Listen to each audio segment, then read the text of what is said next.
Hello and welcome back to the Nutrition and Life podcast. My name is Lisa, I'm your host, and today I have the pleasure of speaking with Dr. Hilary Cauthen, clinical sports psychologist, mental performance consultant, and author of Hello Trauma, Our Invisible Teammate. Hilary, welcome to the show. Thank you so much. I'm excited to be here. Yeah, I'm excited to talk to you about your book and everything else that you're doing with psychology. But before we do, please tell us a little bit about yourself and how you got to where you are today. Yeah, so I'm a clinical sports psychologist based in Austin, Texas, and I've had a private practice for, goodness, my entire career in Austin specifically for about 13 years now. And I have six other practitioners within me, which is great. We have an interdisciplinary approach from mental performance consulting to clinical psychology. So we really work on this continuum of care model with athletes, high performers, anyone who's looking to optimize themselves and just learn a little bit more on mental health and mental wellness as well. And I also am a podcast host of The Highs and Lows of X's and O's and an author with my book, Hello Trauma, Invisible Teammate. So really like to just kind of be a thought leader in this space as well and kind of assist in the systemic change around sport and performance to really bring the human aspect side of it. And I am a mom of four girls, which is also Wow. a wonderful thing that I add on top of all the other things I do. Just a small little side trip Yeah. there. Amazing. Well, very impressive. I'm super curious what got you interested in performance coaching or mental performance coaching. Yeah, so I was an elite, an athlete since the age of four, and competed at really high levels as a youth athlete, and experienced an opportunity as a youth to have lots of resources and clubs and all the things when I was a kid. And then I moved to this really small town and lost access to all of the things that I was used to, my clubs, my, coaches, my resources. And then winning became very easy, and my passion for sport kind of diminished a little bit because it just wasn't the same. And then I also experienced an injury. So handling the external pressure that was placed upon me with all this like microscopic lens now of my performance at 14 and really figuring out like, man, I wanted someone to talk to in a place that could understand me. And traditional psychology or counseling did not feel this desire that I wanted. And I was like, I just want someone who gets my competitive mindset. I want to be that person for athletes. Sport is so beautiful and it can teach so many things. And the crossover between the sedentary exerciser to the competitive athlete and how it always comes together and stems in this mirror of like mental health was just a passion of mine at 14. And I was like, that I'm going to be that person and figure it out. And so that kind of led me all on my way. And I did that through my studies, and just kind of paved the way to figure out my career.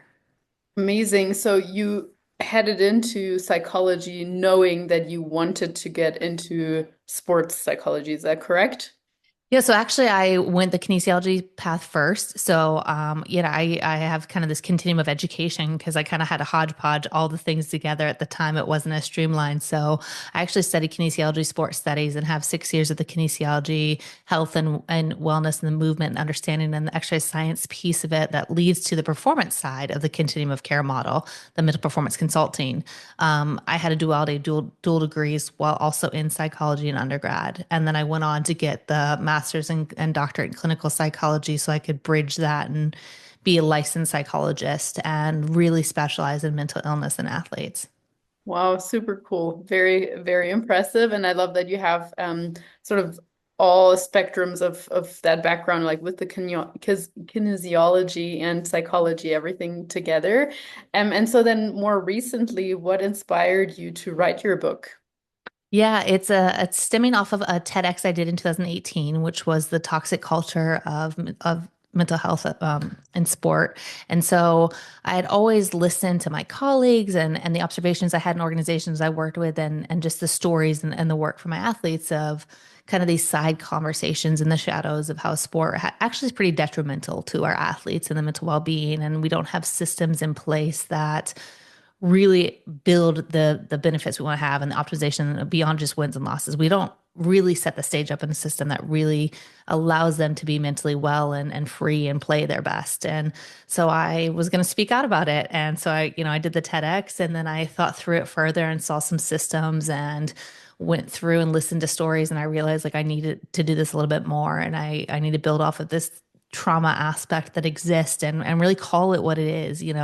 This environment of sport sometimes has a really negative side to it, the darker side of it. We need to discuss what that is. And so the book it's kind of twofold. The first half really evokes an emotional experience of understanding what trauma is and what it feels like, whether you've been a person who's been a victim of trauma or you will know someone in your life who's experienced it. The statistics are so high. So I wanted to help people just understand and take away the pop culture side of what trauma is and use trigger terms and actually say, this is a reality of what it is. How we define it, how we make meaning of it.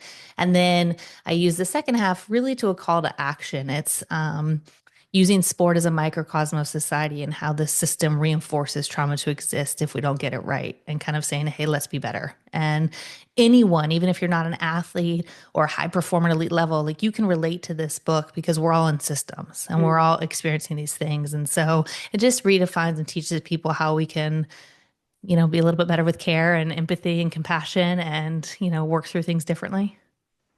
Awesome. That sounds very, very interesting. I will most certainly link your book in the show notes. Yeah. I do want to talk like kind of more broadly as well about sports psychology and some of the things that you're passionate about. And so, for example, the majority of the listeners here are going to be, maybe they played some sports or participated in some competitive sports throughout high school or college, but probably now not so much, or maybe a little bit recreationally.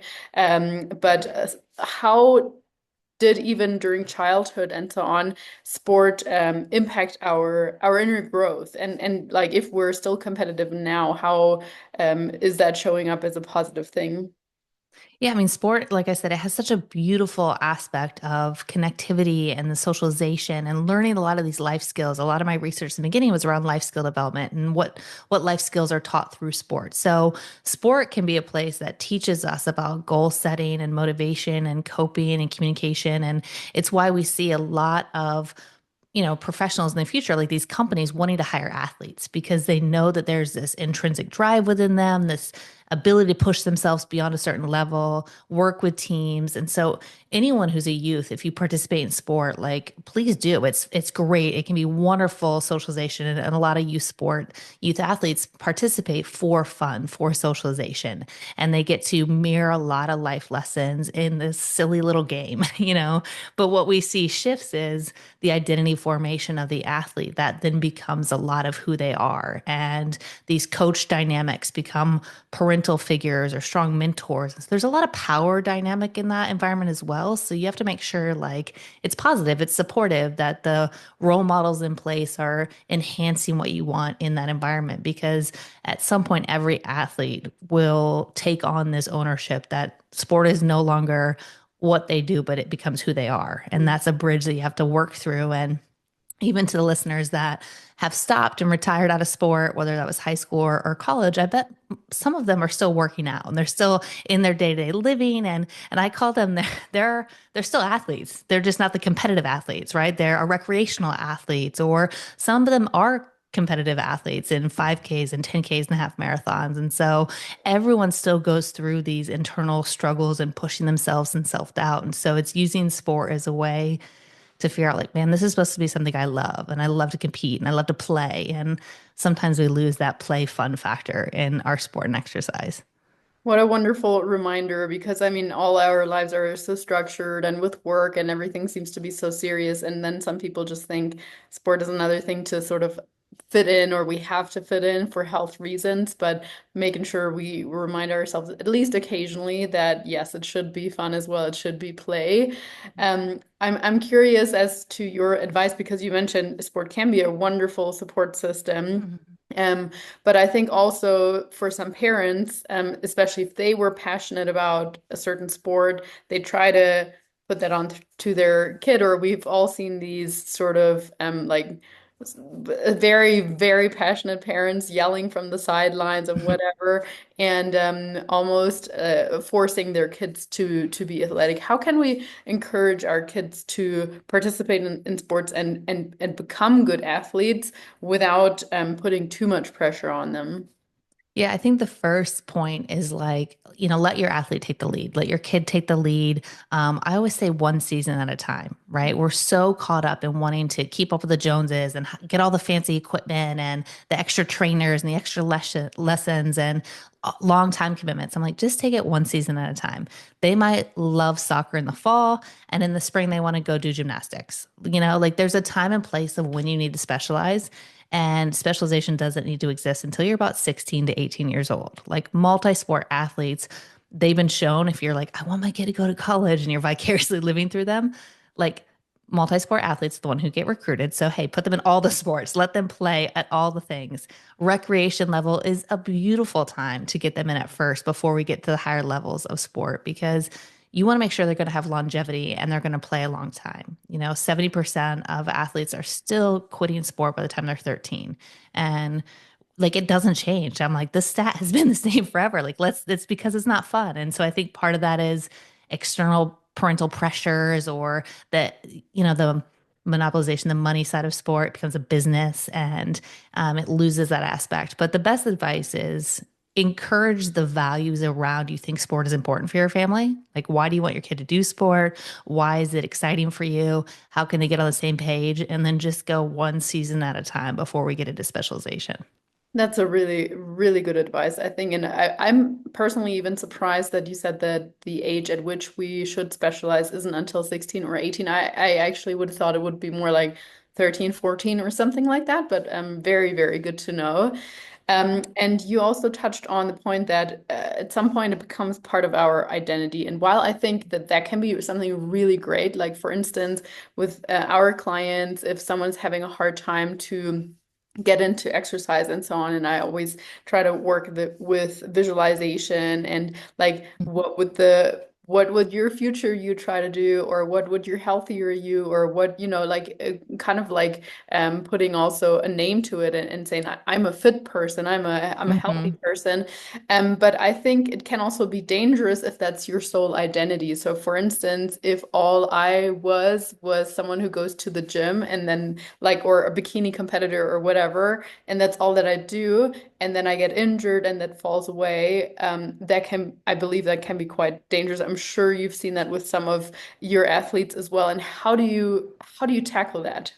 Yeah, I mean, I see it all the time, whether it's an injury or it's sitting the bench for the first time or it's retirement. Like, there's so many phases that the athletic person will go through during different teams and all that. And so, I try to just build awareness and say, yes, sport is what you do. It's not who you are. I was taught that. I was told that at 14. It's in my book where I didn't listen to a word my mom said when she said it.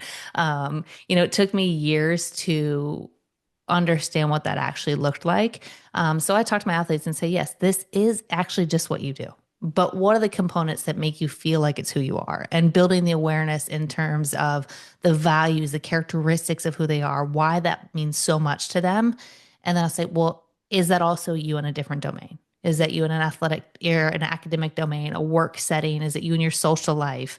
And then I help them build awareness and bridges of like, what are other great things they're good at that fuel them the same way that athletics does. So if they were to ever lose athletics, like they could still thrive and shine and be great in these other aspects.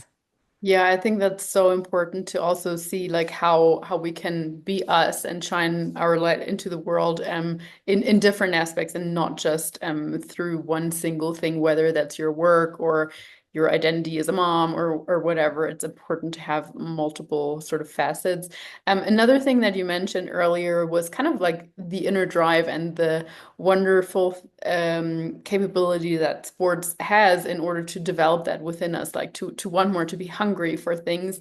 And anyone listening, I mean, no matter what age, I think it's great to have an inner drive to want more, to achieve more. How do we enhance that really?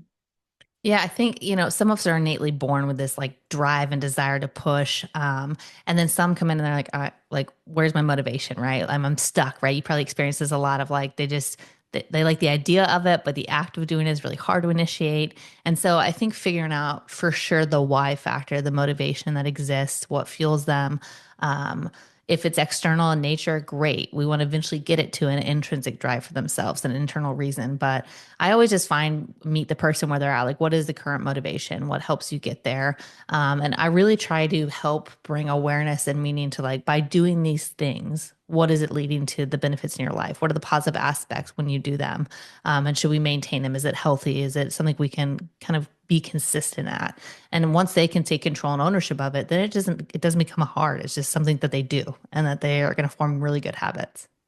That's great. Again, like something that you do, something that's part of who you are, but not fully who you are, and just at the same time, maybe learning to reach for new things. Okay, we've achieved something, but now not seeing that as an okay, I'm going to stop now completely because I've reached that goal, but instead, how can I perhaps build on that? I think that's sometimes a mistake that people make if now beginning of the year as we're sort of recording this, and they might said, "Oh, I'm going to run a 10K, I'm going to run a half marathon."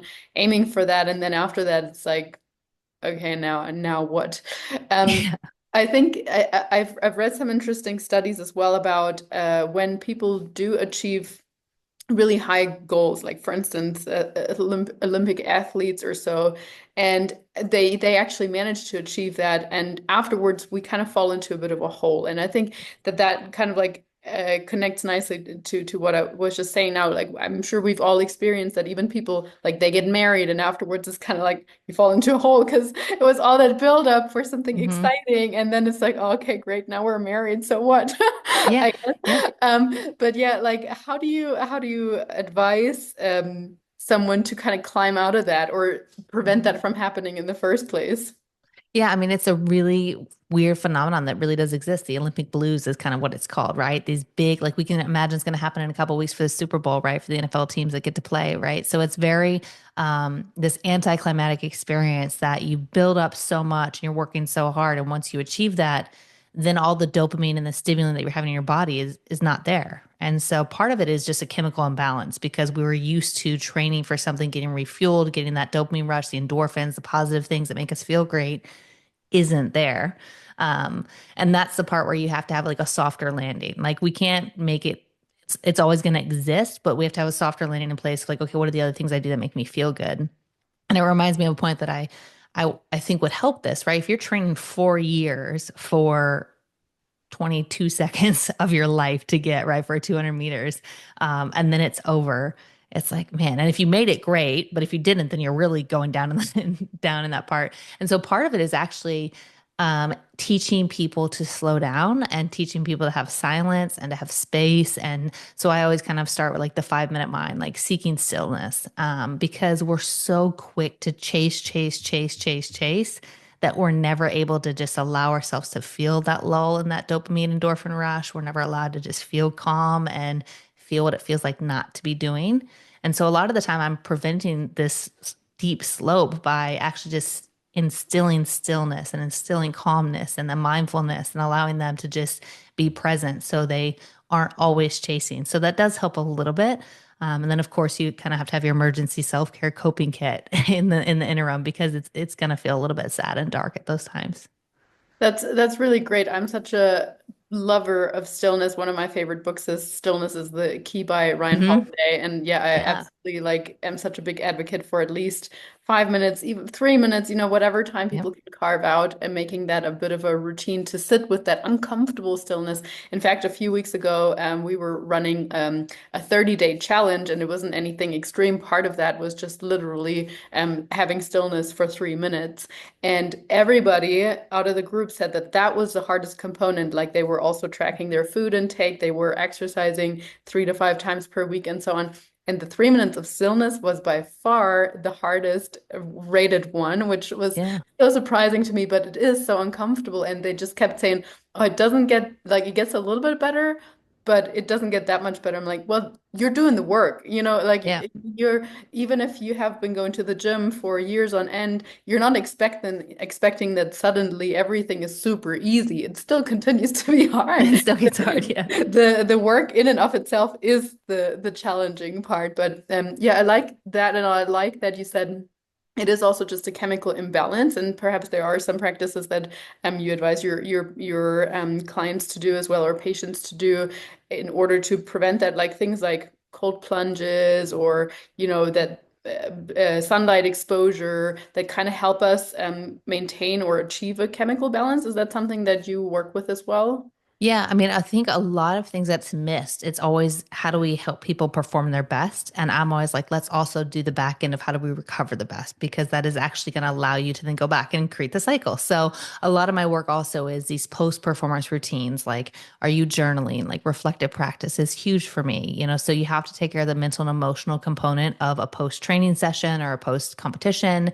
What are you doing physically to recover your body? Is it a cold plunge? Is it rolling out? Is it red light therapy? I think massage work. I'm a very big proponent of like salt baths, things of that nature that just allow them to get in a place to like recover. So they have to physically work through that. And then also, we have to carve in like non-sport training time, So what do you do for fun? What do you do that's like your off day, And so finding that reset day is a big important component for us as well, where it's like, let's just reset and fill the buckets. And so a lot of my clients are really aware of like, what are their buckets from spiritual, physical, mental, emotional, social, and knowing when they got to fill it back up and figuring out ways to do that. But it's a whole component for performance. It's not just getting you to something, it's also in that recovery nature and making sure you're eating right and doing all the things to make sure you feel your best.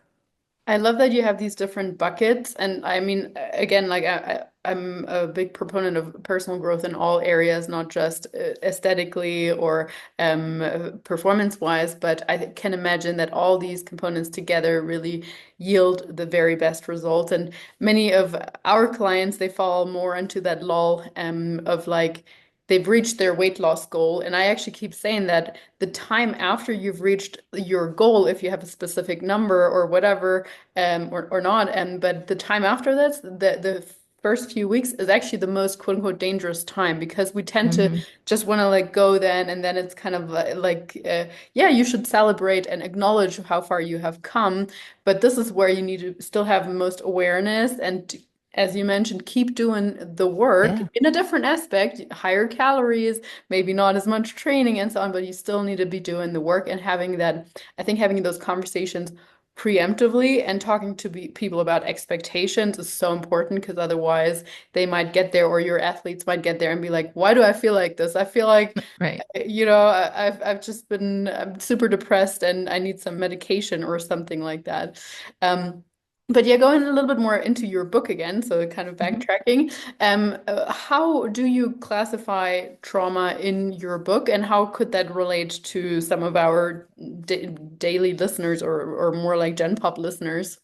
Yeah, so it's actually for anyone. That's a beautiful thing that especially the first half of the book, right? And it's trying to just say like trauma doesn't have to be this significant. What we've socialized around like a sexual assault or war, car accident. Like it can be as simple as stubbing your toe. That is a traumatic event that happens to your body. And I help people break down the physiological aspects of what happens in our brain when we experience trauma, whether it's emotional, it's physical, it's of nature, something externally done to us impacts us in a biological way. And so I really just start from the basics of trauma is anything that you define as harm to yourself.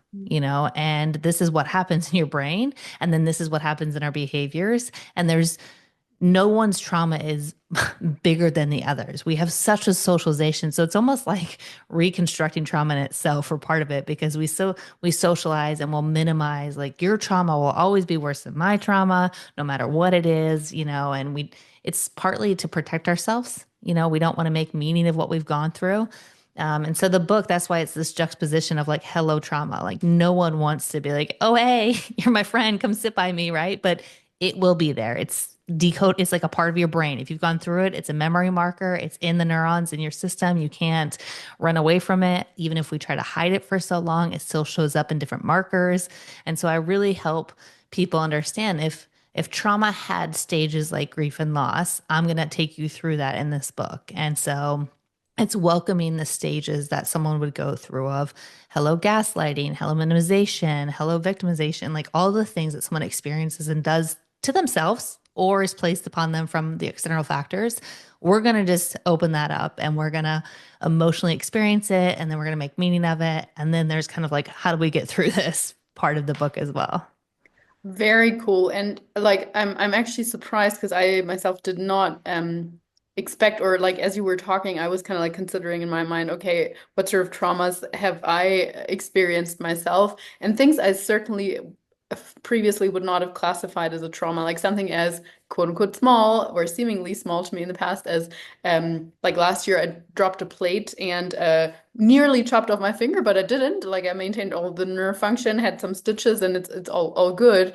But I probably wouldn't have classified it as a trauma. Nonetheless, that was something that preoccupied me for like 2 months, with the Absolutely. healing and just that moment of like, what do I do now? I live on my own. Do I call someone?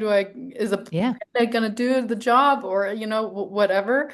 And that's something that came to mind. And then I for a few years I was working shift work as a police officer, and with that deprived my body of a lot of sleep. And I've always recognized that it was a hard time, but I probably would not, or I wouldn't have classified it as a trauma until your definition now Mhm. kind of like reminded me of like, hey, that definitely was a trauma. So thank you for stating it that in that way, and I hope that some of that the listeners are also kind of going in their mind through some of their personal events. I could imagine even like a tough childbirth or like 100%. yeah, a hip Any replacement, childbirth, right? And anything like that. Yes, yeah. right, of And, course. and a lot of the times is we don't want to admit that it's traumatic because that word has such negative charge around it, such stigma that it's bad. Like, oh, you went through a trauma, right? And it's like, well, yeah, it was traumatic on my body. Like I had 4 C-sections. Like, of course, that's like 4 surgeries of like cutting me open, removing things, taking a baby out. Like you're helpless. Yes, it's like terribly traumatic in a nature in itself. Right. Of it doesn't mean that it was bad. I have 4 beautiful, healthy children. There's good and bad in the nature of these things, right? And so it's redefining making meaning. I think that's the biggest feedback I've received. And I love anyone who reads the book to definitely give feedback. It fuels me in a way to know how it's impacted you. But just being a place that helps people make clarity and have words to things that they couldn't really describe or define themselves. Like that's been the beautiful aspect of this book is people are like, thank you for like explaining and sharing what I had no idea how to make meaning of it, but this is exactly what it was. And so it's a really great community to realize like we've all gone through this, or you for sure will know someone in your life who has, and you can start talking to them differently because of it. Yeah, no, I think that's wonderful that you're honestly approaching it or showing us how to approach trauma in that way.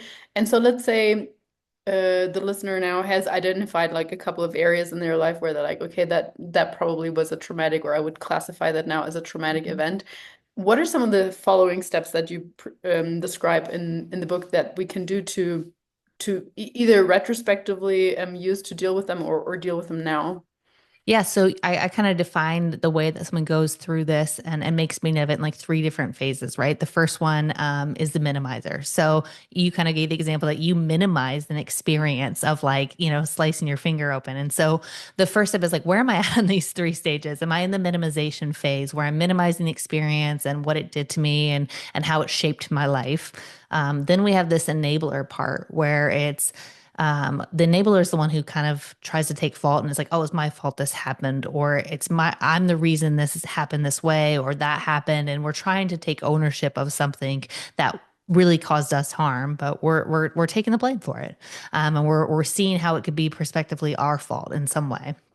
And then the next part is the moral authority. And once we get to the moral authority, this is when your brain is finally being like, you know what? That actually did cause us some pain, or it shifted our life in a different way, and it made me show up differently. And maybe it was for the positive. You show up differently in a much better way. You're assertive now and you set boundaries and you're protective of yourself. Maybe it shaped it in a different way where you need to seek help or resources, or you don't like the way things are. So the moral authority comes in and says, hey, we're going to make meaning of this. And now we're going to do something to make sure that you're living your best self and you're getting the things that you need to go be successful and go heal if you need to heal or make change in a certain way. And so I think the first step is once you've identified you've gone through something, then figure out where's your brain at and making meaning of it. And the next option is, well, what do you do? What does it look like to make meaning of it? What does it look like if we need to heal from something, or if we need to get help in an area? The listeners that are like, oh, I've gone through something. The hardest part is this idea of like healing or being healed. A lot of people who've gone through something fear this idea of saying that they're healed because they fear it's going to take away from what they've gone through. And so they don't want to erase what they've gone through. And it's kind of this idea, then maybe you're always healing. Maybe you will always be in a continuous healing thing, and that is okay, because people don't actually want to forget the bad that happened to them. They want other people to know this was a part of their story. So interesting, so interesting. It really, really rings true, and I think we might even be able to like rephrase that as in like we're growing or improving to go back Mhm. to your previous verbiage because I Yeah. think like for me sometimes I have the issue with the word healing because it implies we continue to be broken. Like something, if we say, okay, it's a lifelong healing journey, that also means it's a lifelong continuing to be broken journey. Whereas, like, I just don't like the way that that sits for me Yeah. personally. Um, but I'm now starting to understand the subtitle of your book, really, because before that, I didn't really get it in that way, our invisible teammate. So you're truly turning it into something that helps us grow, that helps us Yeah. move forward, and not just that, but like propel us forward, really. And so was that kind of the idea behind the teammate and how in which other ways can that teammate help us? Yeah, absolutely. Because in most cases, the trauma that you wear is not visible, right? There might be some visible scars and things of that nature, but in most cases, a broad stroke statement, it is invisible. It's an emotional wound that now is that we're holding on to, and no one you could walk in a room and you wouldn't know who's gone through what, right? And know what they're dealing with on a daily basis. And oftentimes we live in a society that we never actually stop to truly hear how someone's doing either. So we definitely aren't going to know, even if we ask how they're doing. And so it's invisible in nature. Mental illness is the invisible injury that exists because we can't see it, we can't tangibly touch it. But if it's an enemy, if it's something we don't own, then it can fight against us. But if we say it's our teammate and it can work with us and we can shape it in a different way, now we can be cohesive and we can actually live the life we want to live. Wonderful. Yeah, that's such a great way to put it. Yeah, I'm truly fascinated. And Hillary, to sort of like round this off with, or for the last 5 minutes or so, I'd love to talk about just your personal methods for personal growth and all the things you've achieved. Because you're, I mean, talking about ambitious, right, with 4 kids and with Yeah. your businesses and having been an athlete and so on. So I'm sure you personally have some practices as well that you attribute a lot of your success to. What does your success routine look like? Yeah, I was taught early on in my training program from one of my first mentors that in order to do this work, right, you actually have to be doing the work itself for yourself. And so she had advised that you should constantly be competing. And I was like, yes, I'm going to constantly compete because if I'm working with people who are pushing themselves beyond their physical capabilities and striving through goals and failing, I need to be doing the same thing in a parallel way. I need to understand what that looks like and I need to utilize the skills. So I do constantly compete and I've shifted that over the years. I was a collegiate runner. So then I naturally went into like marathon running and had these rite of passages to run a marathon before every kid turned one, which I don't recommend that physically for your body. You should heal way more. It was terrible. So I do a lot of things wrong as well. I don't heal as much as I need to. I have a hard time taking time off. I've had to shift my brain so much. Um, Now I'm training in a new sport. I started lifting a year ago. I never lifted really. And now I'm into big strength training, which is great as a 40-year-old woman. You're supposed to start lifting now. I learned all these wonderful things for my body. And I'm training in a sport now called High Rocks, which is like Super the cool. latest phase and craze, the sister to CrossFit. But I try to compete 3 times a year in different ways. And so that's really pushed myself in ways physically, mentally that I wasn't prepared for, learning something new. That's another key, chip to my success is like, how am I constantly learning in a mental capacity? How am I learning in different ways to push myself to grow? Every year, whether that's through books, a physical challenge, you know, going to try something new, like as crazy as it sounds, my friend was like, "Hey, you should like go eat dinner by yourself. You don't like to eat dinner by yourself." And I'm like, "Oh, that's like terrifying, but let me go sit and have a meal by myself. Like breakfast, no problem. Take me to a coffee shop, no problem. But like eating dinner is a very different challenge." So little things like that that you don't really think of, but challenging yourself to grow constantly. And then, I'm a huge proponent of naps. Like naps are my game changer. Like I will try to nap every single day. I really believe in the recovery aspect of my body. So bubble baths are essential. Music is my go-to. But my hack for sure is because I transition from so many different things of running a business, doing podcasts, then going and seeing clients, to then being a mom and an athlete, like scheduling my time with time blocks, being much more intentional about taking breaks. I'm very good about transition, so I use music a lot for pause, play a playlist. You're now going into this zone. When do you need to go be mom? So I think as I've aged, I've gotten better about like, hey, let me slow down and be in the process and stop the chasing. But um, I think it's all about, like you said, like how are we growing? How are we pushing? And like, yeah, give me a bubble bath every single day. That will be my like wind down, like best way of recovering mentally and emotionally for sure. Well, I'm so amazed because many people listening to this are also on the side of struggling to take rest. They're probably the type A person that's always like more, more, more is better, and give me this, and they're really struggling to take that break. So Mhm. everyone listening, I really want to highlight what Hillary was saying about like part of her magic ingredient for doing all these amazing things is also prioritizing rest because it can only go so well if we keep burning the candle all the time without taking a break for so long, and eventually our body or our mind or both or our environment is forcing us to stop. So really cool. I love the bu bubble baths, and I hear from a lot of people that they use more breath work to transition in Mhm. and out of activated or parasympathetic into sympathetic sort of stages. But I love the use of music because that I think is almost easy. Like, let's just say you're driving from one place to Mhm. another. Like, okay, I need to calm down a little bit. I'm going to put on some piano music, or Yes, I want to amp absolutely. myself up to go and do this workout. I'm going Yeah. to turn up the tunes and, dance and Hmm. sing in the car, Yeah. and that's really, really great. But yeah, do you have any additional advice for that person that struggles more with the rest, with the letting go of control, and so Yeah. on? Yeah, I think back to the first thing is just like I call it 5 minutes, 5 minute mind, like sitting in stillness in 5 minutes intentionally, because that's going to allow your brain to like pull in, like, what are you most worried about, right? What is coming to the surface for you? And it's teaching you that it's okay to slow down. Like it's okay to just pause, and actually the benefits you have by just resting, you're going to want more and more of it. Like if you can get to 15 minutes a day, it's really not that long. But it seems like forever, right? And I think then you'll realize, how do I shift my priorities? And it really starts with just a self reflection. So always use your notes on your phone or have a journal by you or a little post-it note when you're sitting in the stillness to figure out, like, let me make meaning of these thoughts that showed up. Why was this hard for me? Because then you can really start to make some changes.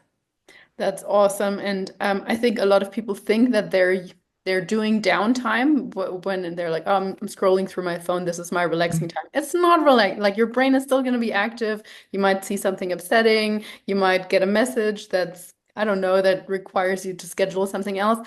I'm sure we all could take some of our scrolling time and make that into 3 to 5 minutes of Yes. stillness time. Yeah, I would challenge you. Like, I mean, Huberman speaks about this a lot too, but like sitting outside in the sun and listening to the senses, the more you can incorporate, like for me, like I just sat and we had this miraculous like snow day today, which never happens in the South, so we're like crazy. But looking out the window and watching what's happening in your environment, like do that, whether it's a sunny day, a rainy day, snowy day, it doesn't matter. But like there's something calming in just looking externally about what's going on around you and kind of feeling like you're in the matrix of like you're paused while the world is not. And then that can allow you to find the stillness too. And it makes you feel small, I think. It makes you Hmm. feel not necessarily insignificant, but kind of like, okay, what do I matter in this big cosmos where there's a Yes. storm happening or something? Yeah. Well, Hillary, thank you so much for your time. It's been a true pleasure speaking with you, and I will link all your book, your social handles, your website, and everything in the show notes. If someone is in Texas, of course, they should be so lucky to go and go to your clinic and meet you in person. But truly, thank you so much for your time. Thank you so much. It was wonderful.